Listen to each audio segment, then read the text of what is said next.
একটি ভাষার সম্মান নির্ভর করে সেই ভাষার প্রকাশ ক্ষমতার উপর। যে ভাষা যত বেশি বিচিত্র ভাব ও বস্তু এবং যত গভীর অনুভূতি প্রকাশ করতে সক্ষম, সেই ভাষা তত বেশি উন্নত। ভাষার এই প্রকাশ ক্ষমতার মূল আধার হচ্ছে শব্দ সম্পদ। একটি ভাষার শব্দ সম্পদ যত বেশি হবে, সেই ভাষা তত বেশি সমৃদ্ধ হবে।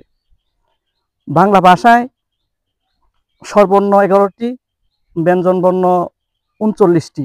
এই 50টি বর্ণ দিয়ে বাংলা ভাষায় মোট শব্দ হচ্ছে প্রায় 1,25,000-এর মতো। এর মধ্যে তৎসম শব্দ রয়েছে 44,000-এর মতো।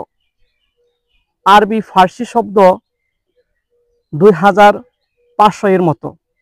তুর্কি শব্দ প্রায় 425টি, ইংরেজি শব্দ 1,500টি, পর্তুগিজ ফরাসি শব্দ 150টি, আরও কিছু বিদেশি শব্দ রয়েছে। এছাড়াও আরও যতগুলো বাদবাকি শব্দ রয়েছে, সবগুলো শব্দই তদ্ভব ও দেশি শব্দ।